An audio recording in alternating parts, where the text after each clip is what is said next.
Okay, now अभी तक हमने जो किया कि AC voltage applied to a first of all हमने किया resistor, then after AC voltage applied to a capacitor और AC voltage applied to a inductor. Inductor मतलब एल, कैपेसिटर मतलब सी और रजिस्टर मतलब आर।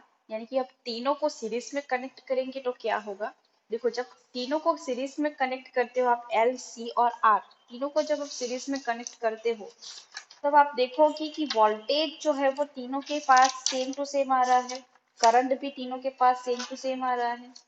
ठीक है,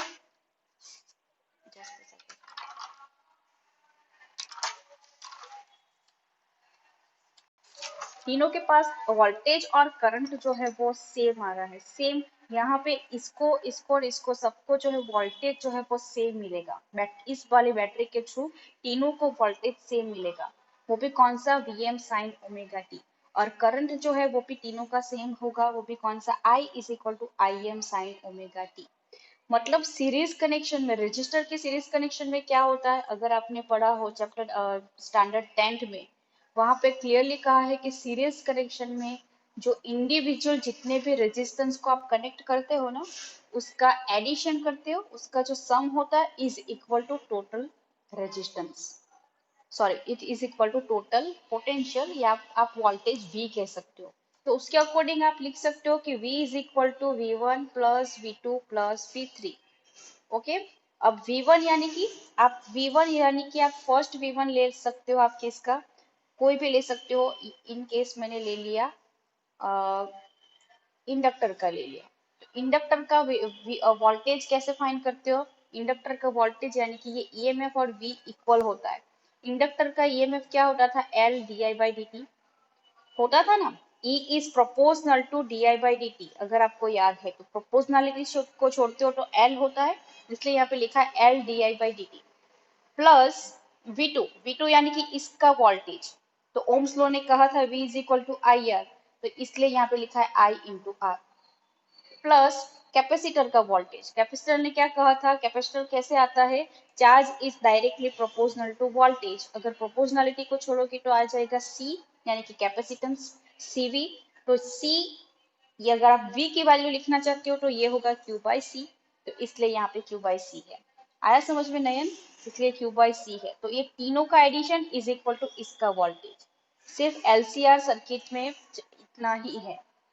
ठीक है, देन आफ्टर आपका जो दूसरा थियोरी है, this is a phasor diagram solution. Phasor diagram solution जो है वो मैंने पूरी थियोरी बनाई है, पॉइंट पे जाते हैं हम डायरेक्टली, ये वाली। ओके, नाउ नैन सुन रहे हो ना आप, now okay. Phasor diagram solution, phasor diagram पहले तो किसको बोलते हैं, फेजर डायग्राम मतलब आप इंडक्टर, कैपेसिटर और रजिस्टर तीनों को जब आप सीरीज में कनेक्ट करते हो जो डायग्राम बनता है उसी को आप बोलोगे फेजर डायग्राम। ओके, और ये फेजर डायग्राम मतलब आप जो वेलोसिटी इंक्रीज हुआ, कैपेसिटर क्या हुआ, करंट क्या हुआ, ये सब कुछ बनाते हैं उसको फेजर डायग्राम, जैसे हमने यहाँ पे बनाया था ये फेजर डायग्राम। ठीक है, फर्स्ट ऑफ ऑल हम लेंगे सबके वोल्टेज। तो वोल्टेज VL को हम बोलते थे वोल्टेज अक्रॉस इंडक्टर, VC को हम बोलते थे वोल्टेज अक्रॉस कैपेसिटर और VR को हम बोलते थे वोल्टेज अक्रॉस रजिस्टर।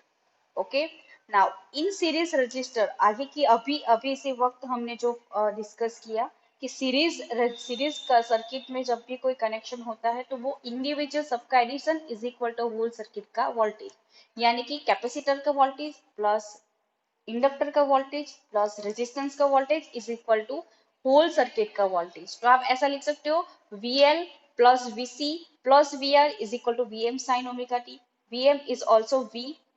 ओके, ये पूरी सर्किट का आपका वोल्टेज है, तो VL plus VC plus VR is equal to VM sine omega t, ऐसा आप लिख सकते हो। अगर इसको आप फेजर डायग्राम में बताना चाहते हो तो कैसे होगा, आपको पता है कि कैपेसिटर का वोल्टेज ऑलवेज क्या करता है, लैग करता है, और VL इंडक्टर का वोल्टेज जो है वो लीड करता है। ठीक है, तो वे इस साइड आ रहा है, ये इस साइड आ रहा है, और ये मैंने करंट का ये ड्रॉ किया है, करंट वर्सेस वोल्टेज का ग्राफ है नयन। इस साइड करंट है, इस साइड वोल्टेज है। अगर VC कैपेसिटर का वोल्टेज लैग कर रहा है, और इंडक्टर का वोल्टेज लीड कर रहा है, तो क्या इतने पार्ट को मैं VL माइनस VC बोल सकती हूँ? क्यों नहीं? ये पूरा ये VC है और इस तरफ VL जा रहा है, ये इतना VL है, तो ये इतना छोटा क्या होगा? VL minus VC। अगर फेजर डायग्राम के थ्रू मैं परफेक्ट ड्रॉ करूँ तो ऐसे होता है, देखो ये आपका VC है, VC मतलब voltage of capacitor, voltage across capacitor, और ये वोल्टेज अक्रॉस इंडक्टर। ओके, तो ये छोटा सा क्या हो गया? VL minus VC। आया समझ में नयन? अगर इसको मैं, आपने 11th में पढ़ा है चैप्टर नंबर 4 में कि कोई भी वेक्टर को आप पैरेलली शिफ्ट कर सकते हो, तो ये मैंने पहले तो डिनोटेट कर दिया A B, और देन आफ्टर D E, ये पहले A B C, then after इसको D E, इस तरह से। ओके, ये थोड़ा सा गलत किया मैंने, F दे दो उसको B, और ये D। ओके, इसको F दे दो, D E F। Okay, now देखो, ये जो डिस्टेंस है ये इक्वी डिस्टेंस होगा, यहाँ पे भी इक्वी डिस्टेंस होगा। अगर आपने पढ़ा हो तो मैं आपको दिखाती हूँ।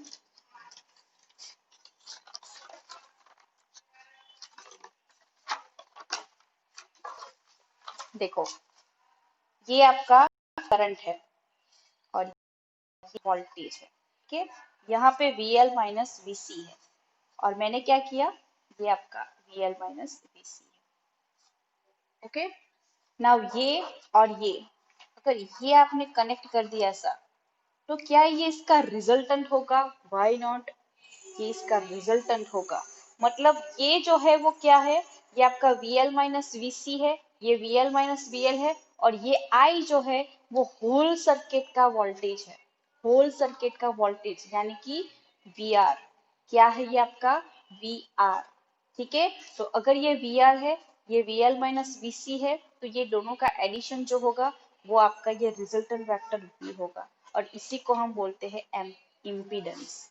आया समझ में नयन? अभी अभी थोड़ा सा आपको डिफिकल्ट लगेगा, फिर आ जाएगा, टेंशन मत लो। ठीक है, टेंशन लेने की जरूरत नहीं है।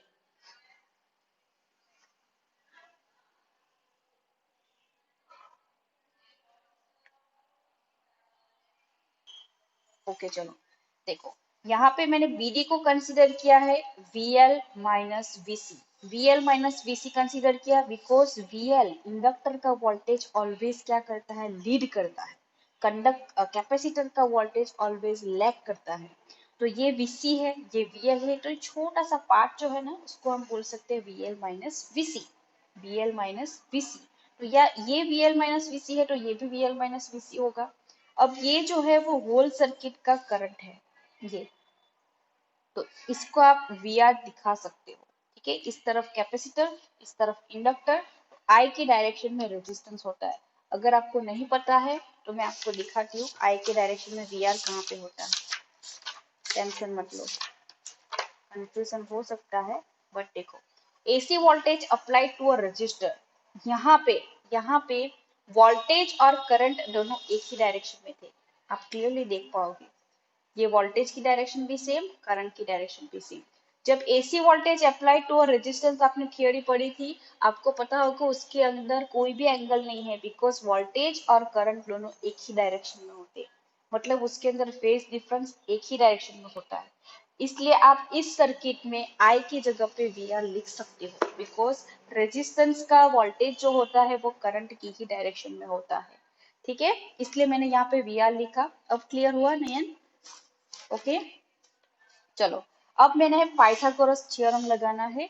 इस एंगल को मैंने थीटा दिया, theta is a phase difference. कभी भी फेजर डायग्राम में करंट और वोल्टेज के बीच का एंगल को हम फेज डिफरेंस बोलते हैं, फेज एंगल बोलते हैं। ठीक है, तो अगर इसको थीटा कंसिडर किया और इस वाले थ्योरम में हमने लगाया पाइथागोरस थ्योरम इस वाले एंगल पे, तो ये हो गया v का square is equal to VR का square plus VL minus VC का स्क्वायर।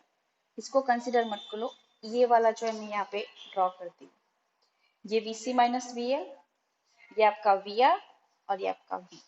ठीक है, सो ये आपका हो गया हाइपोटेनस यानी कि V स्क्वायर, ये आपका बेस VR स्क्वायर, और ये आपका जो परपेंडिकुलर है वो VL माइनस VC का होल स्क्वायर। ठीक है, now V is equal to IR। Ohm's law ने क्या कहा था, V is equal to IR। तो आप नॉर्मल जो VR है उसकी जगह पे IR लिख सकते हो, VC की जगह पे आप लिख सकते हो, I तो है ही बट कैपेसिटर का रेजिस्टेंस को आपने बोला है XC। XC याद हो तो कैपेसिटिव रिएक्टेंस, और VL की जगह पे आप लिख सकते हो I इंटू XL। यहाँ पे XC है बिकॉज VC है, यहाँ पे VL है इसलिए XL। XL को आप बोलते थे क्या, इंडक्टिव रिएक्टेंस। क्या बोलते थे, इंडक्टिव रिएक्टेंस। तो ये सारी वैल्यूज को पुट करो यहाँ पे, v square as it is, v r square की जगह पे मैंने लिख दिया यहाँ पे आई जो है वो आई तो मैक्सिमम ही है इसलिए I maximum R square, plus bracket में वीएल की जगह पे लिखा I M XL minus I M XC whole square. यहाँ तक समझ में आया? ओके, नाउ अब डिस्ट्रीब्यूट, अब खोलो ये पूरा जो है टर्म उसको, I M R square as it is, यहाँ पे भी आई एम है यहाँ पे भी आई एम है, दोनों के पास आई एम है, तो मैंने क्या किया आई एम स्क्वायर को बाहर निकाल दिया बिकॉज होल कौन ये जो है आपका ब्रैकेट है उसका स्क्वायर है इसलिए मैंने आई एम स्क्वायर को बाहर निकाल दिया। अंदर क्या रहा, एक्सएल माइनस एक्सी का होल स्क्वायर। ठीक है, अब इस वाले टर्म के पास भी आई एम स्क्वायर है, इस वाले टर्म के पास भी आई एम स्क्वायर है, तो आई एम स्क्वायर बाहर निकाल दिया तो ये हो गया R square plus XL minus XC का होल स्क्वायर, मतलब ऐसे ऐसे। ओके, आर का square plus XL minus XC का होल स्क्वायर। ओके, ये मैंने आई एम स्क्वायर पूरा बाहर निकाला है। ठीक है, अब अब क्या करना है, मुझे आई एम स्क्वायर को सब्जेक्ट बनाना है। आई एम स्क्वायर को मैंने सब्जेक्ट बनाया तो ये जो वी एम स्क्वायर है वो यहाँ पे ही रहेगा और ये पूरा जो मल्टीप्लीकेशन में है वो पूरा बेस में आ जाएगा, R R square plus XL minus XC का स्क्वायर। ठीक है, नाउ स्क्वायर है तो आई एम को आप अकेला कर दो, स्क्वायर को आप स्क्वायर निकालोगे तो दूसरी साइड रूट हो जाएगा। अगर आप इसका रूट करोगे तो स्क्वायर और रूट दोनों कैंसिल हो जाएगी, इसलिए डायरेक्ट मैंने लिखा वी एम। इसका आपने रूट किया तो डायरेक्टली आप रूट ऑफ डायरेक्टली लिख दिया R square plus XL minus X, ये पूरा है उसको रूट में लिख दिया। That's clear? ओके, तो आपको जो आई एम मिला वो क्या मिला, I M is equal to मिला V M upon R square plus XC XL minus XC का होल स्क्वायर। ये आपका रेजिस्टेंस का रेजिस्टेंस है, ये इंडक्टर का रेजिस्टेंस है और ये कौन सा रेजिस्टेंस है, कैपेसिटेंस का रेजिस्टेंस है। तो फिर से ये तो ओम्स लॉ ही बन गया। ओम्स लॉ क्या कहता है, V is equal to I R, यानी कि I is equal to V upon R. तो V तो है ही और ये R सबका R है, देखो रजिस्टर का, इंडक्टर का, कैपेसिटर का, तो ये फिर से फॉलो हो गया आपका ओम्स लॉ, यानी कि आप करेक्ट इक्वेशन पे पहुंचे हो। अगर सिर्फ और सिर्फ यहाँ पे रजिस्टर ही कनेक्ट होता तो I M is equal to V M upon only R होता, बिकॉज ये जीरो हो जाता तो स्क्वायर एंड रूट कैंसिल हो जाता, स्क्वायर एंड रूट कैंसिल होता। In case only capacitor connect होता तो यहाँ पे I M is equal to V M upon only XC होता, बिकॉज ये भी जीरो हो जाता ये भी जीरो हो जाता तो एक्सी का स्क्वायर, तो स्क्वायर एंड रूट कैंसिल हो जाता इसलिए एक्सी। देन आफ्टर सिर्फ और सिर्फ इंडक्टर कनेक्ट होता तो I M is equal to V M upon सिर्फ एक्सएल होता, बिकॉज ये दोनों जीरो हो जाते। क्लियर हुआ? ओके, नाउ ये आपका जो R square plus XL plus minus XC का होल स्क्वायर, ये पूरा जो है वो पूरा एलसीआर रजिस्टर के लिए सिर्फ और सिर्फ रेजिस्टेंस है। ये पूरा एलसीआर सर्किट के लिए रेजिस्टेंस है, बहुत सारा आपने देखा होगा। ओके, रजिस्टर में रेजिस्टेंस क्या है, आपने रजिस्टर में देखा वो नॉर्मल रेजिस्टेंस आर होता है। देन आफ्टर इंडक्टर में देखा था एक्सएल, एक्सएल देखा था आपने। देन आफ्टर आपने उसमें देखा था एक्सी कैपेसिटर में। उसी तरह से ये जो पूरा है वो क्या है, एलसीआर सर्किट का रेजिस्टेंस, और इसी को आप बोलते हो इम्पीडेंस। क्या बोलते हो, इम्पीडेंस, और इसको आप डिनोटेड करेंगे जेड से। आया समझ में? z is equal to root of R square plus XC XL minus XC का होल स्क्वायर। ओके, नाउ यहाँ पे जो है वो मैंने फिर से फिगर ड्रॉ की, ये VC माइनस VL था, जो ये वाला है वही VC माइनस VL और ये VR, तो ये आपका हो गया Z। मैंने बोला था ना जो ये आपका टोटल V है वही तो आपका इम्पीडेंस है Z। ओके। अगर ये टेन थीटा, मैंने जो यहाँ पे फाई लिखा था ना टेक्स्ट बुक में, ये फाई है, आप कोई भी लिख सकते हो, उसमें कोई टेंशन नहीं है। तो टेन फाई अगर फाइंड करना चाहते हो, टेन फाई की डेफिनेशन क्या होती है? Perpendicular upon base. क्या होती है? Perpendicular upon base. तो परपेंडिकुलर क्या है? VC माइनस VL, और बेस क्या है? R, तो अपॉन R। तो VC की जगह पे आप लिख सकते हो XC, और VL की जगह पे आप लिख सकते हो XL divided by R। This is called impedance diagram. This is called impedance diagram. ठीक है। अगर XC ज्यादा है XL से, अगर XC XL से ज्यादा है, इन केस ये 100 है और ये 50 है, तो ये आपका जो tan phi है ये पॉजिटिव आएगा। अगर XC XL से कम है, अगर ये 50 है और ये 100 है, तो ऑब्वियसली 50 माइनस 100 है तो माइनस आएगा, ये नेगेटिव आएगा। ओके। और ये circuit is called is a, अगर XC XL से बड़ा है तो उसको बोल सकते हो आप प्रीमिडेटरली कैपेसिटिव, और ये प्रीमिडेटरली इंडक्टिव। अगर इंडक्टर बड़ा है तो इंडक्टिव, कैपेसिटर बड़ा है तो कैपेसिटिव। नयन क्लियर हुआ? ठीक है। वन साइड मैंने ले लिया है I, और वन साइड मैंने V लिया है। ये तो आपको पता ही है कि I जो है वो, V जो है वो इस तरह से इंक्रीज होता है, और ये मैंने फाई ले लिया क्योंकि I जो है वो यहाँ पे क्या हो रहा है? लीड कर रहा है, करंट जो है वो लीड कर रहा है, इसलिए ये हो गया आपका ये सर्किट। और यहाँ से आप जो V है वहां से आप इस तरह से सिन्यूसॉइडल ग्राफ बना दो, पाई टू पाई वाला, और I का आप थोड़ा सा नीचे बना दो, बिकॉज करंट वोल्टेज से ऑलवेज थोड़ा सा कम होता है। आया समझ में क्यों कम होता है? देखो, Im is equal to V M upon इतना, मतलब इससे डिवाइड करना, Vm से आपको इससे डिवाइड करना पड़ेगा, यानी कि ऑब्वियसली Im जो है वो Vm से छोटा है, इसलिए आप ग्राफ में ये कंपल्सरी ड्रॉ करना पड़ेगा लास्ट में। ठीक है। So next here is resolution. Resolution क्या है? तो रिजोल्यूशन मतलब आवाज। आवाज जब आप सुनते हो ना, साउंड सुनते हो ना, उसमें रिजोनेंस काम आती है। जब आप एयरपोर्ट पे जाते हो, एयरपोर्ट में ना डोर के अंदर मेटल डिटेक्टर होता है, तो वो कैसे काम करता है? तो वो रेजोनेंस पे ही काम करता है। कैसे करता है वो यहाँ पे हम देखेंगे, डिस्कस करेंगे। देखो, an interesting characteristic of series RLC, या LCR ही देखो, LCR अच्छा रहता है। LCR circuit is a phenomenon of resonance. The phenomenon of resonance is common among systems that have a tendency to oscillate at a particular frequency. This frequency is called a system and natural frequency. Underline करो यहाँ पे। जब कोई भी चीज को आप oscillated करते हो, तो ऑसिलेट करने के लिए जो टेंडेंसी होती है, जो टेंडेंसी होती है, एबिलिटी होती है, उसको हम बोलते हैं frequency.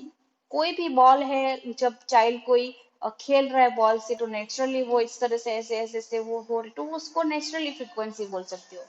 But if such a system is driven by an energy source at a frequency that is near the natural frequency, the amplitude of oscillation is found to be a large. अगर उस natural frequency को, अगर वो यहाँ पे बड़ा, यहाँ पे आ गया, तब मैंने क्या किया, उसको फिर से पुल किया, ऐसे ऐसे पुल किया। ओके। तो फिर से अगर आप फिर रिलीज करोगे, तो वो फिर से वॉल जो है उसका एम्पलीट्यूड बढ़ जाएगा। नेचुरली वो अच्छे से हो रही थी, बट चाइल्ड ने क्या किया, उसको ऐसे पुल किया ज्यादा, और फिर रिलीज कर दिया, तो वो फिर से उसकी एम्पलीट्यूड वो है वो बड़ी हो जाएगी। A familiar example of this phenomenon is child on a swing. मैंने बोला वही। The swing has a natural frequency for swinging back and forth like a pendulum. Pendulum की तरह ही होती है। If the child pulls on the rope at regular intervals, and the frequency of the pulse is almost same as the frequency of swinging, the amplitude of the swinging will be large. Okay. Now, LCR circuit में हमने जो current की equation find की, वो कौन सी है? जो हमने फाइंड की वो अभी तो फाइंड की हमने। I M is equal to V M upon root of R square plus XL minus XC whole square. Okay. तो वही है, I M is equal to V M upon, ये आपका एम्पलीट्यूड है जिसको हमने जेड कहा था, R square plus XC minus XL का whole square. In case in यहाँ पे जो है ना, ओमेगा जो है वो फ्रिक्वेंसी है आपकी। एक्सी क्या है? एक्सी क्या है? एक्सी आपकी omega one upon no, only omega C है। Okay, XC is omega C, omega C को हमने एक्सी नाम दिया था। एंड एक्सएल क्या है, 1/ओमेगा एल। क्या है, 1/ओमेगा एल। क्या मैंने गलत लिखा? यस, एक्सी इज 1/ओमेगा सी होता है और XL is omega L. XC is 1/ओमेगा सी। कैपेसिटर के अंदर इनवर्स होता है और इंडक्टर में ओमेगा एल ही होता है। वो थियोरी आपने पढ़ी थी, आप कंफ्यूज मत होना। तो उसके थ्रू यहाँ पे एक्सी एक्सएल लिखा गया है। इन केस ये ओमेगा तो वेरिड ही है, वो चेंज होता रहता है। Then at a particular frequency omega naught ऐसे अलग अलग फ्रीक्वेंसी पे वो जो है वो चेंज होता रहेगा। And the impedance is minimum अगर आपने एक्सएल और एक्सी को इक्वल कर दिया। अगर मैंने एक्सी और एक्सएल को दोनों को इक्वल कर दिया तो ये जो आपको यहाँ से फ्रीक्वेंसी मिलेगी वो कैसे फ्रीक्वेंसी मिलेगी, मिनिमम। ओके, ये इम्पीडेंस जो है वो मिनिमम हो जाएगा। कैसे, तो ये देखो इम्पीडेंस की इक्वेशन है R² plus XC minus XL square. अगर XC is equal to XL कर दिया मतलब एक्सी की जगह पे एक्सएल ले ली तुमने, क्योंकि दोनों इक्वल है तो ये इक्वल हो गया, यानी कि ये तो जीरो हो गया, एक्सएल माइनस एक्सएल जीरो, तो ये R² हो गया, मतलब ये R हो गया, यानी कि ये मिनिमम हो गया। और इस वाले फ्रीक्वेंसी को बोला जाता है रेजोनेंट फ्रीक्वेंसी। जिस फ्रीक्वेंसी में दोनों सेम है, एक्सी माइनस एक्सएल, इस फ्रीक्वेंसी को क्या बोला जाता है, resonant frequency. Is that clear? Clear Nayan? इसको बोला जाता है रेजोनेंट फ्रीक्वेंसी। मतलब XC is equal to XL होगा तो उसको बोलेंगे resonant frequency. But resonant frequency find कैसे करें हम? देखो XC is equal to XL होगा तो जो फ्रीक्वेंसी मिलेगी वो आपकी रेजोनेंट फ्रीक्वेंसी है। और फ्रीक्वेंसी को डिनोटेड किया जाता है ओमेगा नॉट से। ठीक है, तो चलो एक्सी मतलब क्या है, 1/ओमेगा नॉट सी। एक्सएल मतलब क्या है, ओमेगा नॉट एल। ओके, अब आप क्या करोगे, एल को यहाँ पे लेके आओ नीचे, एल और सी को नीचे लेके आओ, ओमेगा को ऊपर ले जाओ, ये हो गया ओमेगा नॉट स्क्वायर। ओके, अब स्क्वायर को इस तरफ लेके आओगे तो ये हो जाएगा 1/√LC और ये हो गया आपका ओमेगा नॉट। तो आपको जो मिला वो ये है, omega naught is equal to 1/√LC। ये आपकी है रेजोनेंट फ्रीक्वेंसी। जब XC माइनस XL इक्वल हो जाते हैं तो ये जीरो हो जाता है, सिर्फ और सिर्फ R ही रहता है, इसलिए हम इसको बोलते हैं रेजोनेंट फ्रीक्वेंसी। और रेजोनेंट फ्रीक्वेंसी क्या है, 1/√LC। क्लियर नयन? क्लियर? एकदम से इजीली मैंने आपको समझाया है। Okay, clear? ये आपको ग्राफ दिखाया है, देखो यहाँ पे लिया हुआ है करंट IM और यहाँ पे लिया हुआ है फ्रीक्वेंसी। ठीक है, और फिगर 7.68 में दिखाया variation of IM with omega in LCR series circuit with L is equal to दिया है, इंडक्टर की वैल्यू दी है 1 मिली हेनरी, मिली मतलब 10⁻³ कैपेसिटर की वैल्यू दी है 1 नैनो फेरेडे, नैनो मतलब 10⁻⁹। एंड टू वैल्यूज दी है, आर की दी है एक बार 100 एक बार 200। For the source applied VM is equal to 100 volt. अगर आप 100 वोल्ट अप्लाइड करोगे तो देखो 1/LC कितनी मिलेगी, 1/LC जो मिलेगी वो कितनी मिलेगी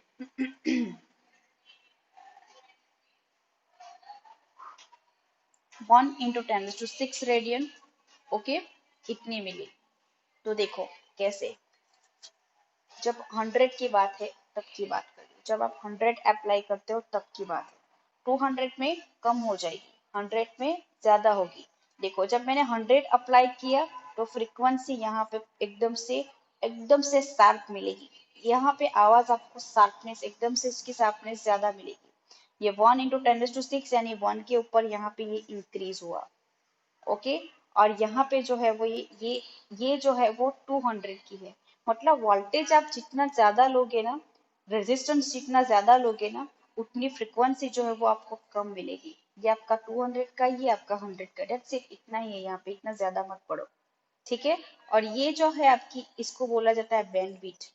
इसको क्या बोला जाता है, बैंडविड्थ। मतलब क्या है कि आप जब भी वॉइस कॉल करते हो तो आप जो सुनना चाहते हो उसके आगे पीछे का भी आपको आवाज सुनाई देता है। आप कोई कुछ आवाज किसी की भी वॉइस सुनना चाहते हो तो आगे पीछे का भी आपको सुनाई देता है, वो बैंडविड्थ होती है। वहां पे भी एक क्लिप होता है, उस नोब को आप चेंज करोगे तो आपको सिर्फ और सिर्फ उसकी शार्पनेस सुनाई देगी।